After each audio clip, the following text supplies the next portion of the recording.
Bahamas. This is one of their mobile kitchens that they actually is that even some what I call habitual beautiful stop and shop in the Wilton penalty, but it was actually a tax, and that it. Absolutely. What's the name of the show?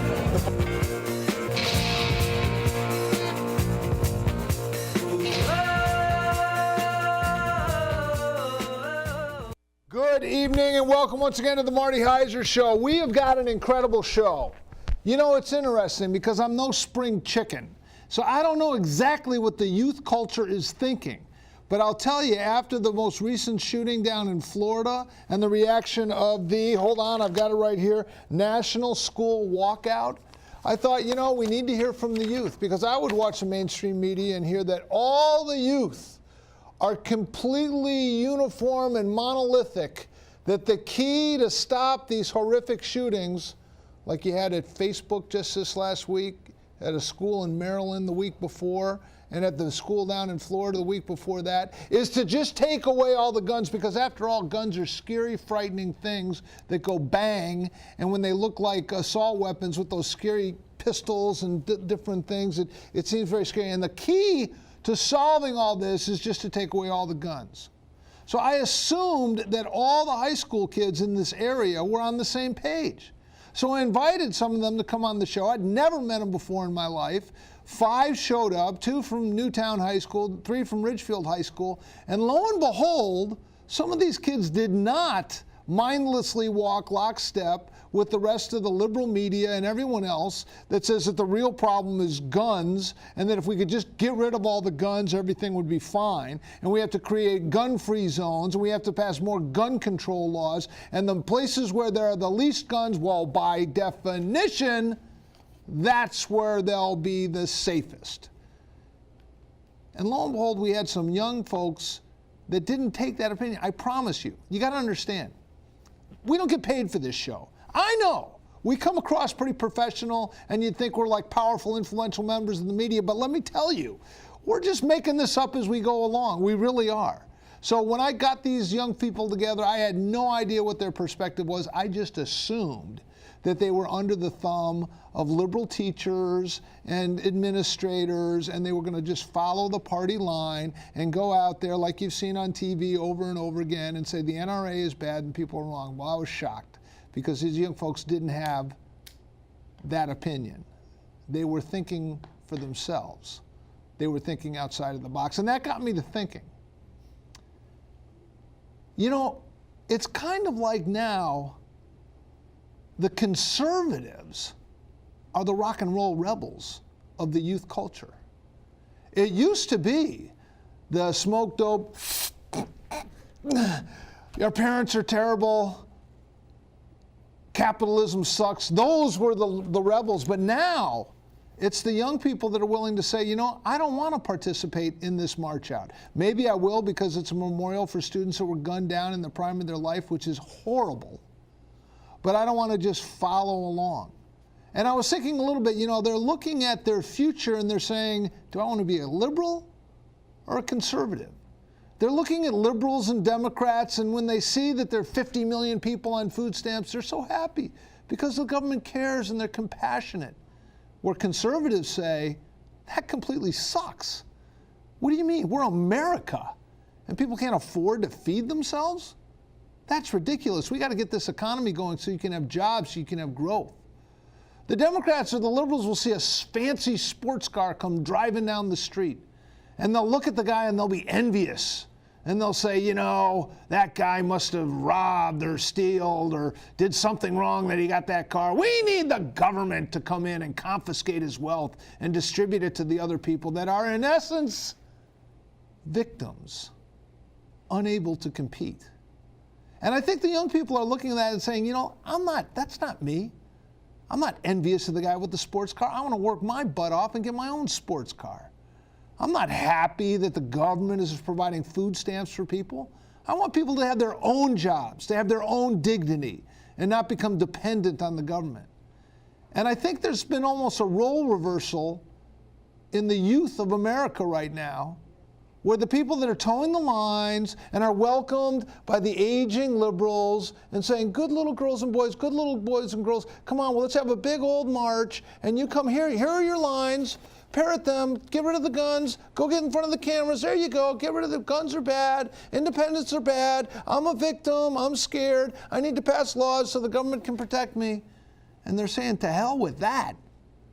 I'm an independent, free American, and I believe in my right to bear arms. And that's the voices that are being heard. And I think there's a role reversal here. It's cool to be conservative. The conservatives are the rock and roll rebels. The conservatives are willing to butt up against the aging liberal parents, teachers, administrators, liberal professors, and say, no, I want to hear conservative speakers on campus. No, I'm not a snowflake that can't handle things. No, I reject your implying that I'm some sort of a racist or a bigot because I just don't adhere to your liberal views. And guess what? Those attacks, they're kind of like water rolling off a duck's back at this point. It's very interesting. We live in interesting times. All of a sudden, the control of the mass media isn't so much a control. You got dopey little shows like this. You got Facebook. You got guys like Milo, a Jewish, gay conservative, out there talking about conservative values. You got a lot of different outlets, and people aren't just getting their news from ABC and NBC. And they're seeing that these guys are so biased, it's laughable at this point. But anyways, we've got quite a show. We got a lot of young folks here, and Dave Streit, which by all outward appearances is on the back nine. He's not at the clubhouse, but he can see it from where he's at, if you know what I'm saying. But first, I'd just like to introduce Matt. Thank you so much for coming back in. Thank you I really appreciate it. Thank you for letting me go through my little rant there. Tyler, thank you so much. Nice to meet you. I'm not talking Dave, to you tonight. You're picking on me. No. I'm just having a little fun, a little ageism. Let me make sure I got all those. I got red sports car, food stamps. Conservatives are coming. They're cool. The left thinks, food stamps. They're rebels. What Good. about the shout out to Simon? Simon, Tony Simon. Much love. I love you. Keep those pictures coming. I love them very much. And please call in, and we'll try and make sure Dave doesn't talk too much. Okay, on that rant, did any of that strike a chord with you? Matt, we'll start with you. I mean, in much of our, in our society, in modern society, especially in Ridgefield and Connecticut, if you have conservative values, you're kind of you're like an outcast for saying, oh, I support the Second Amendment, or I believe these other conservative values, because it's that's a social norm. And people will pick on me and say oh, why don't you believe this? And it's oh, I think for myself. I look at the facts of the situation, not just feelings, because that's what's more important when passing legislature. We need to have it based on facts, not just feelings. So you really at school, is it sort of like a conservative ghetto that sticks to themselves and wears, Make America Great hats and T-shirts like that and get, picked on by everyone else? Or is there some people where, I like those guys. They're actually standing up for what they think. I mean, it's not really like that. It's more of how it's not really we don't really talk about politics all too much. I mean, it's high school. Yeah. But whenever there's a big argument going around on Facebook or something, I'm automatically the bigot or or mean to people because I voice my opinion and it happens to be different than everybody else. Okay, so just give me an example. I don't mean to be too nosy or whatever, but let's say there's a discussion on Facebook and it's about gun control. And they say, oh, we got to outlaw R-15s or whatever the guns are. And what might you say and what would the reaction be? Someone said, they had a Facebook post saying, oh, we should ban the AR-15. No one needs a 30-round magazine. No one needs that kind of scary features. And I went through a list. I made a paragraph saying that it's we need it to protect from tyrannical governments. And they said, oh, why do you believe we're going to have a tyrannical government? Our government's great. Why would you ever believe that? Why are you being so paranoid? And it's I don't know where that comes from. It's not based on fact. It's just it's feelings. Okay, so you look at the Second Amendment and you say it's kind of a check and balance against a tyrannical government, and you probably have pictures of Stalin and Hitler and Mao and all the rest, and they're saying that, yeah, they should, be hold on one second. Let's see if Caller, do you have a question for our guests? Now's your time to ask. Marty, I do a great show as always. A couple of things. You need to get your sound straightened out. There's one camera to the other. Its noise is killing your sound. But I wanted to, again, we also probably need Larry the Liberal along with these young men. They seem like two fine, upstanding young men. Love to see Larry the Liberal and his intellect at work. Question for the two young men there. First of all, thanks for standing up for your Second Amendment rights. And it sounds like being great Americans. What do you guys think of this young man out of Parkland, David Hogg? Just like to hear what your point of view is there. Thanks a lot. Excellent question. So David Hogg, Russell calls him Camera Hogg, but anyways, he says that he's getting up and he's kind of cussing people out, and he's, I don't know. What are your thoughts about it? Why don't we go to you, Taylor? Everyone agrees that he went through a terrible tragedy, something that no one could ever wish upon their kids, on their friends, their family, even their enemies. I would never wish such terrible tragedy go for anyone to experience. But just because you've gone through tragedies like a school shooting doesn't mean you're at all qualified to guide legislation. And not only that, he's a teenager. He's certainly not in the place to be directing the country and telling law-abiding citizens that they don't deserve to have their proper means of defense. He has no right to be calling the NRA child murderers. To say that, I think Dana Locke, who's the head of the NRA, he's telling her that she has blood on her hands, that it's the NRA's fault that people are getting killed, when, despite the fact that there's law enforcement incompetence with multiple calls going out to local law enforcement as well as the FBI that no one ever acted on. He's blaming the NRA, even though mental health issues are a severe problem. Almost every mass shooter suffers from some type of mental illness, just like the one at YouTube just a couple days ago. You do want to take that? No, keep going, Sure. keep going. So, I mean, David Hogg, he's just a prime example of just Hold on 1 second. liberal. Go ahead. You got all the time in the Sure. world. It's So- a long show. Don't worry, not a lot of people watch this show, so just go right ahead. Yeah, so not only David Hogg, but all the other students from Parkland who think they're entitled to tell the rest of America that because they went through a tragedy, they should be able to tell you what rights you can have, what rights deserve to be infringed upon. They think that it's their place because they're teenagers who now have their foot in the door at every mainstream news network like CNN, MSNBC, ABC. All these liberal news networks are supporting these kids' voices, which is, it's okay for these kids to have voices. Yeah. But when they think they're entitled to take away our rights and to infringe upon our constitutional rights, I think there's a big problem there. And like you say, he's cussing people out. He's been shown on multiple interviews just dropping the F word. He's losing his cool, and it's a perfect example of why these kids should not be taken so seriously, why their voices should not be guiding public policy, because they don't even know how to keep their cool on camera. They certainly aren't in the right state to be guiding national, federal legislation. And one thing I've noticed is, like you guys, I mean, you can get on a show like this because, we're making this up as we go along. Yeah. But I haven't seen your perspective, the pro-Second Amendment perspective expressed by high school students, at least the ones that get on camera. Caller, where do we have this wrong? What is going desperately wrong with the youth that they're not towing the liberal line and staying on the liberal plantation? Marty, it all begins with you. First of all, these kids, they're a great example of why Ridgefield is entitled but not enlightened. The young man in the middle has been saying David Hogg, David Hogg, David Hogg. Let me ask you, when you have a woman is a victim of domestic abuse, she's a qualified spokesperson because she went through it. You have no idea what it's like to be at Sandy Hook. You have no idea what it's like to be at Parkland. You have an idea what it's like to be at Tiger Hollow on Friday night. Marty, you, of all people, let me tell you one thing.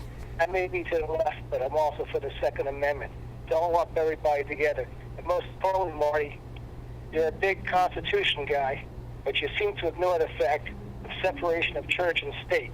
You constantly push your Christian values on the rest of this country. And these two kids in the middle, once they get out of Ridgefield and experience life, liberal, conservative. I heard Marty. I heard you say you're liberal teachers. You got a superintendent who was just canned because she was a plagiarist. You had two previous Board of Ed members who were canned because one was a thief, the other was a drunk. You got heroin being distributed at a Stop and Shop. These kids, you know, they live in a bubble. They hang out at CVS on a Friday afternoon. Now, you can go criticize David Hobb as much as you want. He's 18. He's eligible to vote. He's eligible to join the military. Are either one of these men, young men on here, are they willing to go and join the military like your son did, Marty, who I respect tremendously? Are these kids going to go maybe take a year off from college or 2 years from college and go work in the military? No, they're going to go to college and they're going to pursue their, as you would say, Marty, their studies. But, you know, liberal high school teachers are teachers. Teachers are the most grossly underpaid workers in this country. And they want teachers to have guns. Okay, There's so so much wrong with you, Marty, and I considered you a friend at one time, but you're just drinking the same fucking Kool-Aid as Hannity and Rory Ingram. It's disgusting. okay. I'm all got flustered. you Thank you. You did. So, just to cover some highlights, I liked your entitled but not enlightened, and then I'm going to address these young people about some of the concerns that you have. But thanks for calling. What about that? Respond. I mean, those obscene, crude, and absurd remarks that he just made is a perfect example of liberal intolerance. That is kind of one of the main points of the liberal movement in modern America, is that they claim to be the most tolerant group, that they're for civil rights of all people, gays, Muslims, blacks, as are all of us. We're all appreciative of any person, any living person deserves to be who they are. And they preach that they are the party that preserves those rights. Then when you disagree with any policies or any opinions they have, apparently I'm just a horrible person, I'm entitled. My opinion is wrong, and I should be, I mean, you hear his foul language, I should be blasted, I should be told that I shouldn't be saying what I'm saying just because I disagree with them. And it's just the epitome of intolerance, and it's exactly what the left perpetrates throughout society. And I mean, he calls you disgusting. I think it's really disgusting. I felt that. I felt the pain. It's very disgusting. It's disgusting to see the left calling anyone who disagrees with their opinion bigots and just showing absolute intolerance towards opposing viewpoints. I kind of agree with what you're saying. Share what your thoughts are. I think it can be summed up in two ways. One, these two guys here believe in the freedom from government, and the other side believes in submission to government.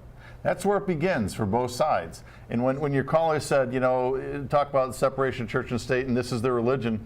No, their religion is we want to be free from the government. Mm-hmm. And the left, the religion of the left, is we are content with more government, and we're content to submit because the government is our God. See, for us, you and I, Marty, who's our God? It ain't the government. No. Our God doesn't hang around here too much, right? He does in a way, but you don't see him every day. Yeah. Right? So that's our God, and that's the God we want to live for. But for the liberals, they want to live for the government. But it is interesting. I mean, I hope you guys realize you're going against the culture, and that's why I circle back to this whole, you know, conservatives are rebels. They're the ones that are bucking the system, and you hear the response. Let's see what this caller has to say. I'm sure he'll greet your a different opinion with open arms. Let's see. Caller, do you have any thoughts about the discussion? Marty, how do you expect me to be tolerant when you got this punk sitting on your show with an assault rifle on his chest? He should be ashamed of himself. That's a harmless rifle. He wants to put the profits of the NRA before the lives of his fellow students. And this is what you're teaching these kids. This is what you want from these kids. Rather than a good education, you want to teach them how to use an assault rifle. And then I got something to say to Dave Streit. Dave, I'm sure you watched the show, my show, after the show that we did. And you saw how you made yourself look like a buffoon when it came to global warming. Now, my question to Dave is, Dave, when you've been proven wrong, what do you do to defend yourself? Do you apologize? Do you say you're sorry? Do you say, Rich, I never realized that if I went and if I looked this up, I'd find out how wrong I was. Okay, so Rich, okay, thank you for the call. You see, so you should be ashamed. Somehow this gun violence is causing profits to go to the NRA, and I don't know. That was just the general gist of that. Why are you evidently aren't ashamed? You're wearing a T-shirt that has a rifle on it. How do you respond? You know what? Everyone has the right to their own opinion. If you want to be intolerant of me because I have a different opinion, because I respect my constitutional rights and the constitutional rights of every law-abiding citizen in the country, then that's on you. And you know, it's just showing the true colors of the liberal movement, that it's no longer about preserving your rights. It's no longer about being tolerant towards everybody like it was maybe in the 60s during the progressive movement when they were, you know, the radicals, as you put it now. It's just showing the utter transformation of the liberal movement into one that wants to outlaw any opposing viewpoint. I mean, they say they're campaigning for anti-fascism, and they're the ones who are trying to shut down the freedom of speech of opposing viewpoints. And then, you know, I don't know if you want to take the call, but No, go ahead. Keep he's going. bashing this guy over here for not doing his research. We're accustomed to Rich calling, and Rich has been trying to get famous off of like calling in on our this show for like years and years and years, hoping that it'll boost his ratings on a show that nobody watches. and Rich, in response to your question, you know, how do I handle being wrong? Frankly, I haven't had to deal with it, and certainly not on your show. So. Caller, do you have a comment for both Matt and Tyler, Ridgefield High School students? By the way, Tyler is headed to Virginia Tech. That's going to be Matt. I'm sorry, Matt is headed to Virginia Tech. What are you studying? Chemical engineering. Attaboy. Chemical engineering. And Tyler, among other things, participates in the hockey team, a award-winning state championship hockey team, which has brought a lot of honor to Ridgefield, and good job on that front. But caller, do you have a comment? Good morning. I've got a comment and I got a challenge for Rich, and I've got a challenge for the other guy that called in with the foul language. Number one, they are a part of the party of tolerance, right? Well, they're a little bit more than intolerant. And part of it is, and these two young men have recognized that they can't impose their will on them, and they're standing up as Americans, as human beings. They're defending their position. Again, kudos to those guys. I'd like to get them on the show, Marty. And Marty, you know who I am. I'd like to come on there and debate them.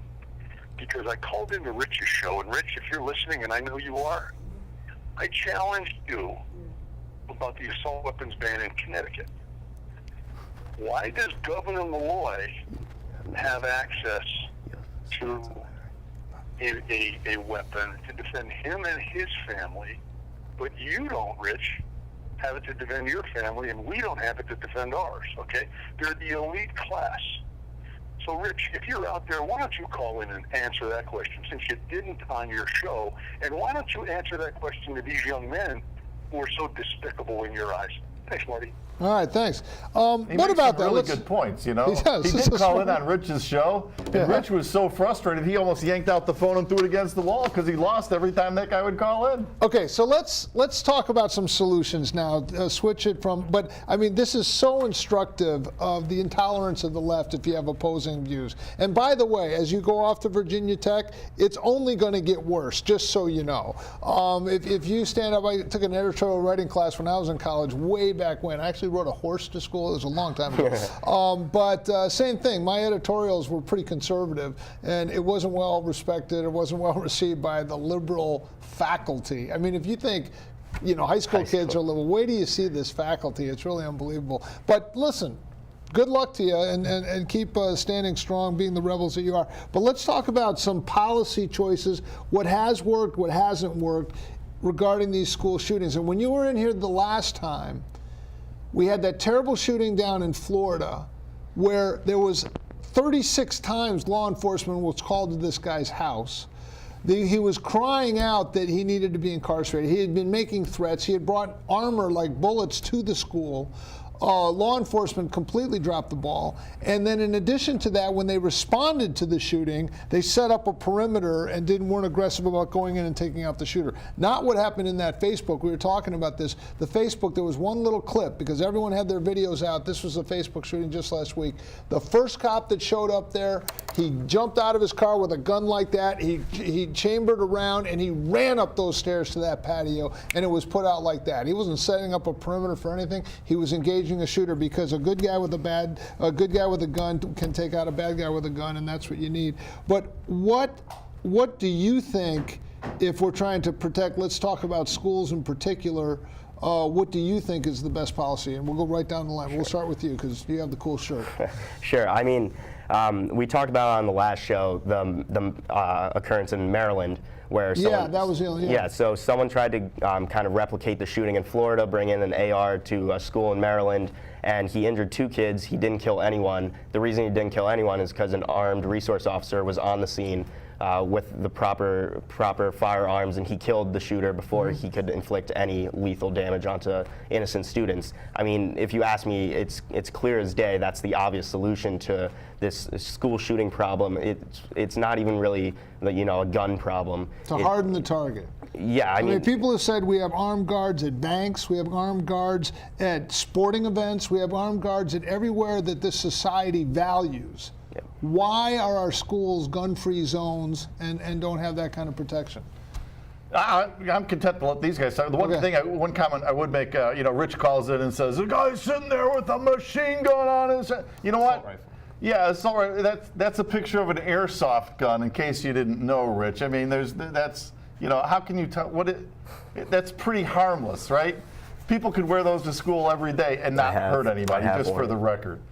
So, but in terms of hardening the target, we talked about this before. Every teacher should have pepper spray. There was that one school where they put a 5-gallon bucket of rocks in every room, right? Yeah. You got something to throw it at them. Getting out of the building, fire drills like we used to have when we were growing up. Practice fire drills, practice getting the kids out as quick as possible. This thing about hiding, you know what? You're kind of a sitting duck. So there are a lot of different things we can do, and having people there that do have guns is probably a good idea. Yeah, I mean, my daughter's a flight attendant with Delta Airlines. They have armed air marshals. You don't know who's there. You don't know who's armed. And it definitely, has a deterrent. Many of the pilots are former military. Many have carry permits. They're allowed to carry firearms, under supervision and everything like that. And, it's a good deterrent. But what are your thoughts? And then I also want to get into Australia, because sometimes the gun control people say, well, look in Australia, they confiscated weapons and it was all great. But what are some of the policy decisions that you would advocate? Oh, well, first of all, I'd like to see armed guards across all schools, because at Ridgefield High School, we have guards, but their sole purpose, in my opinion, is to keep us from leaving, then all the people can come in. If you could train these guards and give them firearms, that would be a great deterrent. And on another, there are some gun control laws that I support. For example, having mandating gun safes and safe storage in houses, because the way this Maryland shooter got his gun was he stole it from his dad, which wasn't properly locked up. Sandy Hook. And second, same with Landon, the guy, Lanza, yeah, and the Sandy Hook shooting. Exactly. I also support when applying for a permit, you should have family or relative sponsors or references that can advocate that you're a responsible law-abiding citizen. And lastly, I support nationally standardized laws, because if we can have laws uniform across the country, not varying state by state, you wouldn't see some of these tragedies that happen. Excellent. Caller, do you have something to add? Yeah. Firstly, I have 4 things. The first one, there's something wrong with your sound that's ruining your show right now, so please check into that. With my sound in particular, or everyone's sound? No, the sound on the show is just... Okay, we got that. Go ahead. Okay. I'm going to ask you 3 quick questions. I'm actually going to hold on for the answers. Firstly, those 2 young men, do they feel comfortable with Officer Louise as your school resource officer protecting them from violence during the course of the day? I know a lot about your high school. I've been up there. And Officer Louise, I wouldn't trust him with a dog in a kennel. Number 2, John, the young kid who said he's wearing the gun shirt. Let's ask a question. Have you ever hunted? Okay, have you ever hunted? No. No. Okay, now, like I said, I'm to the left of the left, but I'm for the right to bear arms. A lot of people use those assault weapons to go hunting, which ruins the whole aspect of the sport of hunting. But number 3 is I want to ask all 4 of you, has anybody in your family or any one of you 2 gentlemen going off to college, are you taking student loans from the government? To say that again? Marty, you have 4 children, I believe, 3 kids, 3 or 4 kids, I forget. 3. Dave? There was one in Fort Lauderdale. He looks like me, but anyway, sorry, go ahead. No, seriously. Okay, I have a serious question now about government. Any of you, Dave, Marty, or you 2 kids, like anybody here, has anybody ever taken a student loan from the government? Are you 2 gentlemen Student taking loan, student loans okay. to go to college? Okay. Marty. All right, great. And Government. so, Officer Louise, have you hunted in student loans? Got it. Yeah, ask about Officer Louise. Okay, we will. All right, thanks. I want I'm sorry, but do you know Officer Louise? You can go ahead. Is he a good guy? Yeah, I mean, he seems like a very good police Okay, officer. have you guys hunted? No. No. Don't hunt. What's don't the hunt. significance of that? I'm not Yeah, sure. exactly. What does that have to do I hunt, with and then mass student shootings? loans. Basically, they're saying we're anti-government. Government should get out of our lives, except for a student loan. Because No, the government should get out of student loans. They should. Because the There's a government bubble. involvement in student loans is why the tuition is so high, and kids are coming out with $200,000 in debt for degrees that don't make any sense, and it just drives up college tuition. If the government got out of the student loan program, tuitions would collapse, kids would go to school, and they'd get out, and they'd be in much better shape. Okay, but my son had a student loan, and my daughter had a student loan that was backed by the government. So guilty as charged if that was the point you were So trying to make. here's a little quiz question for you guys. Now we all know the how strict London is. The UK is on gun control, right? I Right. mean, you can't get a gun permit there. You can't have guns at home any way, shape, or form. They banned all these guns. Da da da da. Da. Okay, here's the quiz question. Ready? Phone's ringing off the Who hook. has a higher murder rate, London or New York? New York. Yeah, or New York? London. Yes. Is that, now, how can that be? Well, it dovetails with the immigration issue too, because when you Yeah. look down some of the shootings, it's not the I blame it on the NRA. jolly old London. Yeah.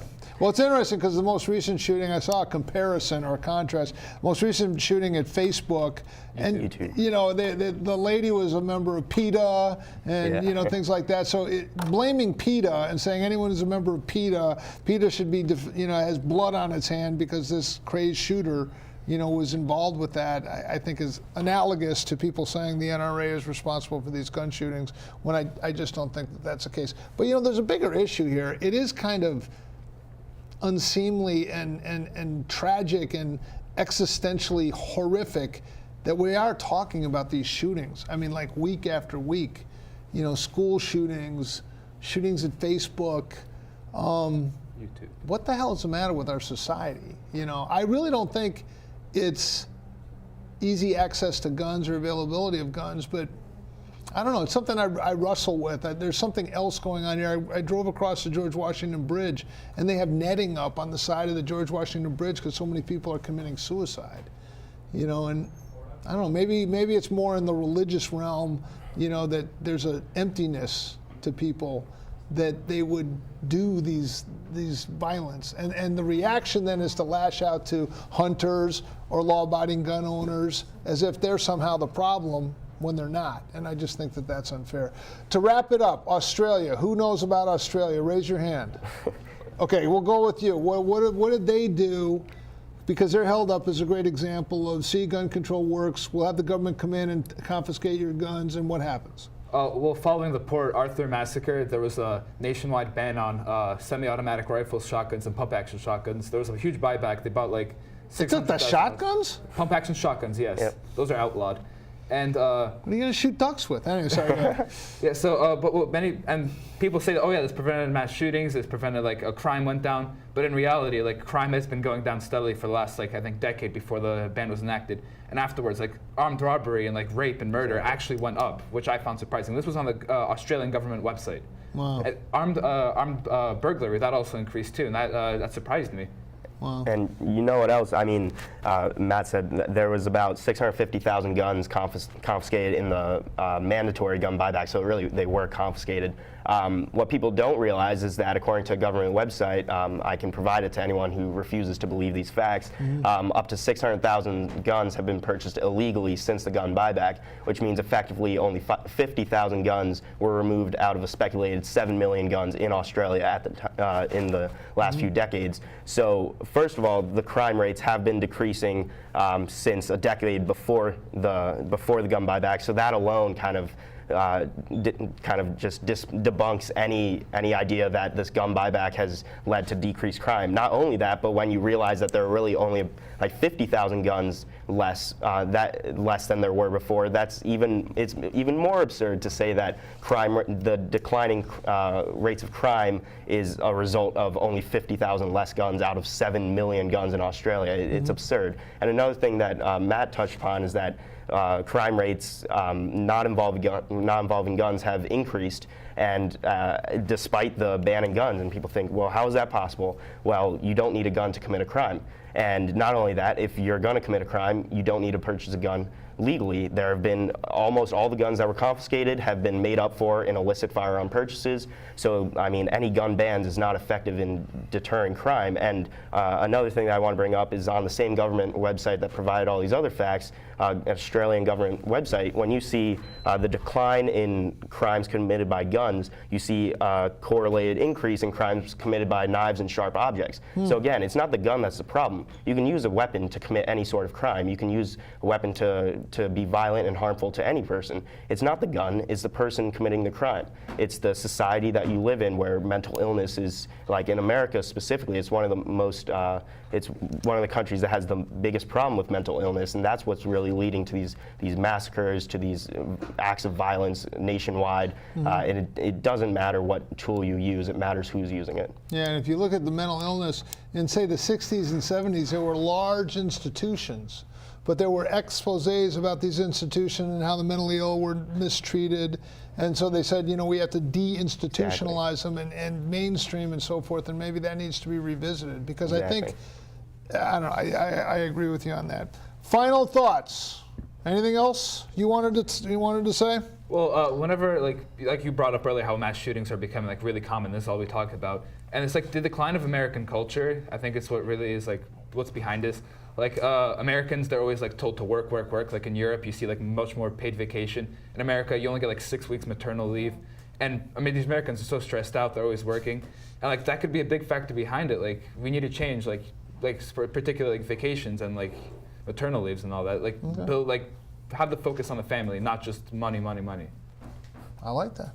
Listen, thank you guys so much. I appreciate it. I appreciate you coming in here. It's a free exchange of ideas and opinion. I don't know who's going to call, but you stood your ground, and I appreciate it. And I think it was illustrative of some of the intolerance of the left, because you're definitely bucking the system. If I can just say one final thing, that man who was very explicit in his response to my arguments said that I'm not going to join the military. I'm just going to go to college and use the government loans to make my future. He knows nothing about my life. I do intend on joining the military. I do intend on serving my country and preserving my Second Amendment liberties. I do intend on preserving his First Amendment rights to speak so vulgarly towards a 16-year-old child. I mean, when people speak that way against David Hogg or Evan Gonzalez, any of the other Parkland students, they're labeled as, bigots and intolerant conservatives. But then, when I'm the one who's supporting my constitutional rights, I'm the one who's being intolerant, and they have every right to attack me, but I have no right to attack those who want to infringe upon my rights. It's just, it's ridiculous. This is what leftism has come to in America. Yeah, it is interesting that when they disagree with your ideas, they attack you personally. Yep. You're a bigot, you're a racist, you're, like a guy that wouldn't serve his country, you're just taking money from the government. It's interesting. In the battle of ideas, it's very hard to get a liberal to actually debate with you, because a lot of times they don't think too. Yeah. Listen, thank you so much. I really appreciate you coming in, and it's been a pleasure. I really appreciate it. Thank you so much. Thank you so much. Okay, next up we have a veteran of the show. We're talking tonight's it's like the youth movement, and so we have the youth in high school age, but this young man is a recent graduate of WestCon, where he was a member of the College Republicans. He has now gone on to an incredible media career. He's working with Fox TV, and he has some opinions as well. We want to talk a little bit as well about some local politics. There's a Congresswoman Esty, who evidently had one of these Me Too problems where there was a sexual predator in her office, one of the managers, that it was brought to her attention, but she protected the guy. She paid him an additional $5,000, and he's still on the payroll. And he has some thoughts on that. Also, we have a gubernatorial election coming up here. I think there's about 25,000 people running for the Republican nomination, so it's kind of a big deal. And Mike Medeiros is going to be able to shed some light on that and just say what it's like to be a WestCon graduate going out looking for a career in media and how that's going. And look, I'm all man, but this is a very handsome young guy, and I just like being around him. You never say that about me, Marty. I know, because look at you. That cuts deep. Could you got to run a comb over your hair too. I mean, it's unbelievable. Dude, I am thinking all the time. The brain is just. It's kind of like an Einstein sort of perspiring. thing. You're like. He's doing I'm not coming on your show. You got to go self-grooming. Like Mike and I. We get the moose out, we got the tie, but you're too like wrapped up in your thought and you're contemplating the expanding My bowl universe. of fruit wasn't here tonight. I can't believe you're bringing this stuff up. It's really bad. So what do you think of that? You know, those youngsters, Mike. So, you know, I think that they're actually really articulate for their age. I wish I was that in tune with, you know, culture and everything that's going on when I was 16. Yeah. So, you know, good for them. But you were right about college. They have a whole They have a whole ordeal to prepare for in terms of encountering a If you can't do, a liberal teach. indoctrination. Yeah, and most colleges and universities these days have almost evolved into liberal indoctrination centers. I remember my senior year at WestCon, I took a sociology course, and you know, I never had before, but what I realized was that sociology is just shorthand for socialist ideology, and there's a whole degree program based on a political ideology and denigrating anyone who doesn't believe in that same ideology. So they definitely have something to look forward to or not to look forward to, but hopefully they keep doing what they're doing. There are conservative schools out there. You know, There are, Liberty few and far University. between. Yeah, they're not state schools by Right. and large. And yet still, you know, I see like even in Berkeley or some of these other schools where you have like Milo coming in and you know, giving a speech and everyone's rioting and stuff like that. It seems like the tide is turning a little bit, where all of a sudden, like I said, the conservatives are the rock and roll liberals that are willing to buck the system. Well, you can't be the culture and the counterculture at the same time. No, So if the overall culture is going to be this far left liberal ideology, it's only natural that there's going to be a response to that. And now you can see it with the new generation. These high school kids are responding to that in their own way, and it's good to see. Yeah, and it's, I mean, you know, I know once you say the word Trump, you know, people get all upset. But I'm seeing some young people that are kind of grooving to this Donald Trump thing. They don't want an economy that's shrinking. They don't want an economy where they can't go out and get a job. They like the idea of America first. And then the contrast to that is you have Madam Oven Mitt, you know, that's still whining about the election. She's saying, you know, that there were bots in Russia and that the deplorables, you know, the basket of the deplorables and everything like that. And they're all like, you know, terrible people that buy, you know, woe is me, and it's like, shut up. Well, she said that get the hell out of she here. won all the places that were looking forward and progressive. When you look at that map, that's not a lot of places. Yeah. There's a lot of red in that map. Have some fun. Google up a map of the United States. County by county. County by county, and see how many counties Trump won. I think there was like 415 counties that Obama won that flipped to Trump. Now, the reason that Obama won them twice is because those people were clear thinking and progressive and not racist. The moment they voted for Trump, they're bigoted, deplorable, racist, homophobic, Islamophobic, terrible people. It's, you know, it's incredible to see. But when you're looking at it, do you really want to be a whiny Democrat that says you're a victim, government's going to take care of you, or do you want to kind of be a conservative Republican that's like, you know, I want all that life has to offer. I appreciate the government. I'll serve my country, pay my taxes, but get the hell out of my way. Don't tell me how to think. And the best indicator of this, and this happened the last 2 weeks, is of all people, Roseanne.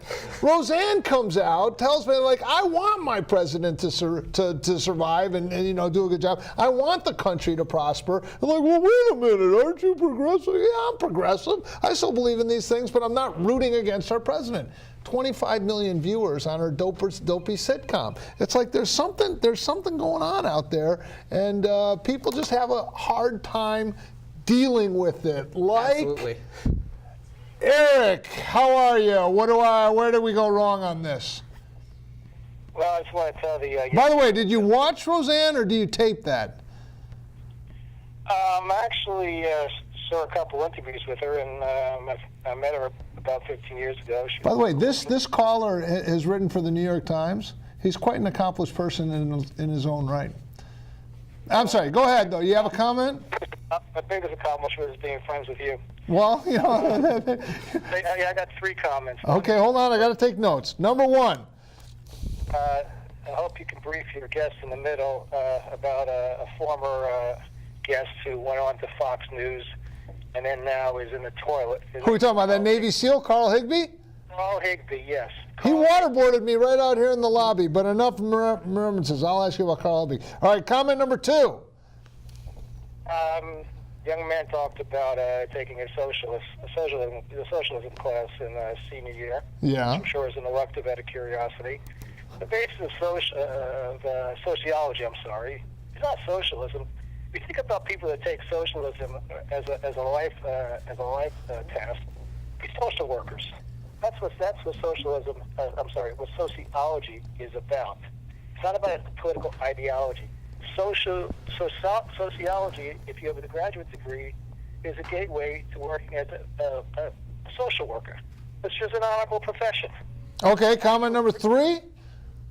No, I think that's comment number 3 is I want to go back in your show. Okay. And and I want to talk about your local representative, John Fry, who he has to go. So, John Fry's my boy. He's a good guy. He'll be fine. All right. Carl Higbee with Muslim internment camps. Great American. Okay. All right. Thanks for the call. Carl Higbee is a decorated Navy SEAL that's been on the show a lot, and he actually did waterboard me on the. It was destination television. You held up like a champ. I did. I lasted 23 seconds. It was unpleasant, but I'm not good under torture. And socialism. All I have to say is 3 words: Venezuela.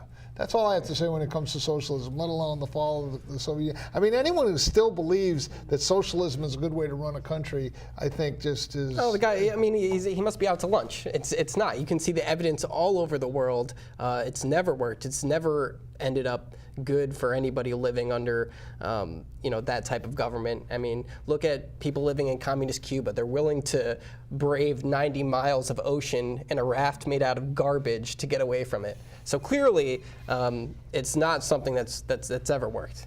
I couldn't agree more. Okay, what do you got, Dave? We're kind of in the lightning round. We're starting it early, but you got a lot on your mind. What does your fertile brain come up with? My feelings are a little hurt tonight, and I'm not talking a whole lot. I'm sitting here trying to channel Trump with the hair thing, and you're not liking it. I it's like not that. working for you. The Okay. hair's fine. All right. Yeah. Well, Hillary has finally found her niche, doing stand-up comedy. And her last proclamation was she kicked off the Me Too movement by, when she lost, it kind of kicked off. That's what she said last night. She's taking credit for the Me Too movement because she ran. And yeah, I'll tell you where she fits in the Me Too movement. Her husband is a sexual predator. That's what he is. He's a rapist and a sexual predator. So yeah, she played a role in that because she defended him like she defends Harry Weinstein or whatever that Weinstein fellow's name is. Yeah. So she's duplicitous. Yeah, she kicked off the movement. But the 3 things where everybody can blame everything on is 1, Russia. Right? Yeah, how's that Russian collusion thing going? They got one lawyer from Scandinavian country or something. It's not going too well. He so got 30 days. They've transferred over into Stormy Daniels, Yeah, because the Russia thing, the narrative just wasn't working out for them. Mueller just said that he's not a criminal target. He's just a subject as of right now. Yeah, that was 24 hours ago. Yeah, I mean, everything's sort of collapsing around that narrative. So their technique now is to move on to the next thing that can possibly get Trump impeached. Let's dig up a consensual affair that happened over a decade ago and see where that gets us. I personally was shocked. 12 years ago, Donald Trump had a one-night stand with an attractive blonde woman. It's totally blown So when me I was away. on Rich's show, one of the callers calls in. The guy's, a really smart guy, and he goes, "Rich, you're sitting there saying that like $130,000 payoff is a big deal, when your man Bill Clinton paid $900,000 to Paula Jones for her to keep quiet.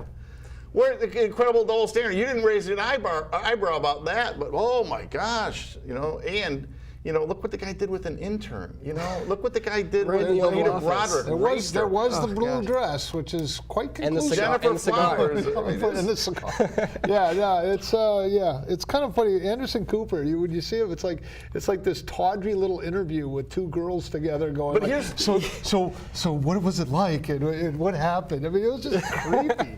It's just like this is American journalism at this point. It's like, really, what happened? You just spanked him with a magazine? I mean, it's just like that. So I run across liberals all the That's time. all they got. That's all they got left. They can't win in the argument of ideas or policies. Their policies are bankrupt. They're saying, we have a strong leader. We have a new sheriff in town. Things are going incredibly well. Donald Trump now has approval rating above 51%, higher than Obama at the same time in his presidency. And people are coming around going, this guy. I don't, much like Dave, I don't like his hair, but he's got some good ideas and he's implementing. I have feelings too, Marty. I'm just kidding. Really. That's not even a promo, but that's all you. God knows what's going on with Trump's hair. But go ahead. But here's the thing that drives me crazy. Go ahead. So you meet liberals and you sit down with liberals and you say, hey, what do you think about Trump? Oh, Trump is an idiot. Okay, great. Well, name a policy that you really don't like or disagree with. Oh, it's everything, man, everything. Look what he's done to the environment. Okay, what has he done to the environment? Can you name a single thing? Well, come to think of it, not really. Well, what do you think about tariffs and trade barriers? I mean, Democrats always love those things. Oh, I guess I can't complain about that too much either. Did you hear that monstrous warmonger is talking about pulling troops out of Syria? Yeah. We need to be in there. We need to be killing people in the Middle East. I mean, it's the hypocrisy. And then you go, is well, like an what epic about, level. isn't like a good economy a good thing? Oh, I guess there's that too. And aren't like wages going up? Oh, I guess that's true too. It's like no matter what you bring up about Trump, they can't refute or challenge any of his ideas, any of his goals, any of his objectives, any of his initiatives. They don't stand on anything that's substantive or material. Well, I think what really drives them crazy is that Trump's not like the other politicians that were all talk, no action. He went out on the campaign trail. He said what he was going to do, and now he set out to accomplish those goals. And I think the media and a lot of people in the country just aren't used to that, aren't used to a doer, someone who actually said that they're going to do something and then put their mind to it and took steps to make that happen, whether it's the border, the tax cuts, the economy, renegotiating trade deals. He's taking valid steps to do all those things that he said he would do, and I think that's what really drives him crazy. By a show of hands, who thinks Donald Trump will win the Nobel Peace Prize for bringing peace to the Korean Peninsula? No one? Let's hope. I mean, they just gave they gave the participation trophy to Obama. Then he- like then- a then week he- and a half into his presidency, just cause. Yeah. It's like it's all this virtue signaling. Oh, they're going to give the It's wishful what is the thinking. Swedish accent, by the way. Oh, but Sven, we're going to give the Nobel Peace Prize to Obama just because he got elected. That's all. But you watch Donald Trump. There's a new sheriff in town. He's playing tough with this Kim Jong-un guy, and they don't know what end is up. They tone down the rockets. He's getting called to China, like going to the principal's office, and we'll see. We'll see what happens. But I like his style, and I like the results he's getting. What's it like in the media? So, what's it like in the media? Yeah, where'd you go from here? Like when we last saw what you're doing, you were working with WestCon, the College Republicans, you were going to CPAC, you had an interest in media. So how do you get a job? How do you get your foot in the door? What's going to happen next? Really just luck. I mean, for me it happened, I had applied for an internship at CBS News, and somehow out of the... CBS? Yeah. Wow. Well, yeah, you got to do what you got to do. Fox in the hen house. Go ahead. Well, the surprising thing was there was actually quite a few conservatives that I did work with at CBS, and another surprising thing is that maybe everyone thinks that Fox News is like this far left, or I mean, excuse me, far right, ultra conservative network, and there's actually a lot of liberals who work there. So the reality is that working in the industry, it's the people who actually work there. It doesn't always reflect the editorial stance. So of the are you network. on air stuff? What are you doing? What are you what are you finding? What's been the most shocking thing that you learned, or what do you like the best about it? So, I mean, what I like the best about it is just being able to see how the shows work and seeing the talent at work. Right now, I work on all the shows a little bit. So what shows, what channel are you on, that kind of stuff? So I'm on the Fox News, or it's the Fox News channel, so, you know, the cable channel, New York City. New York City, okay. Yeah, so, and I work at the media desk, which just basically is the hub for all the live feeds coming in, and we also work to ingest footage in that we use on all the shows. So if Tucker Carlson or Hannity needs like a piece, like the other day we ingested a piece about migrants hopping on the train or going over the border. So if they want to use that footage on the show, we'll get clearance and they'll use it on their show. So that's what we do over there. But it's been an eye-opening experience to me because, you know, working at Fox, it's not really like, you know, what you would think that everyone is, you know, get off my lawn conservative. It's just not like that. And I think that Fox really does get a bad rap. And I think it's the most balanced of all the other networks because, I mean, you do have, you know, liberals on air there. You've got Juan Williams, you've got Shepard Smith, and you also have the conservative as well. But if you look at the other networks on CNN, there's no conservative voice on CNN or MSNBC, if you, maybe Joe Scarborough, but he's not a conservative. So I think Mika's got him on a pretty short leash. Yeah, Mika's got him on the short leash. But it's not like what people would think. Yeah. All right, well, excellent. I appreciate you coming in. Closing thoughts. We're in the lightning round. Go through all your content. Well, I think we're on the verge of a manufacturing renaissance in this country. You've been saying that for a while, but it's coming to fruition. It's incredible. You know, we've got some of the best, most affordable energy prices on planet Earth. For all of our faults and warts, we still have the best rule of law, right? We still have the ability to defend ourselves for now. Incredible transportation. Yeah, and you know, a lot of the stuff that Trump has been doing has been 100% in our best interest. We're finally competitive again on taxes. Right. He's no longer corporate tax rate from 35 to 21. He's no longer giving away the farm and letting, you know, the Chinese strip all of our technologies. You know, on a side note, and a little bit unrelated, I heard that in California there were 100 homes that were recently raided because of their pot production in these homes, and they were all being financed by Chinese mainland companies. Kind of interesting. Yeah. The Chinese are a force to reckon with. Trump is taking them on. I mean, he's kicking off a trade battle that is very, very high stakes, and he's not flinching. So initially we started with 50 billion, they responded with 3 billion. Then the Chinese responded with a total of 50. When I came in tonight, the latest rumor was Trump's going to push it to 100. He's not flinching, he's not backing down. I don't think trade barriers and tariffs are necessarily a good thing for us, but if it's part of a bigger bargaining chip, maybe something good's going to come out of it. I agree. Thank you so much for coming in. I appreciate it. Tonight, it was a youth movement. Don't Next pick on week, my hair. I know, I like the hair. I'm just kidding. Next week, the Undies Project. Yes, you heard it here first. The Undies Project. You'll want to tune in for that. I mean, if the liberals got Stormy, whatever, we've got the Undies Project. So tune in. We can do titillating journalism as well. Good night, and we'll see you next week. Thanks for coming in.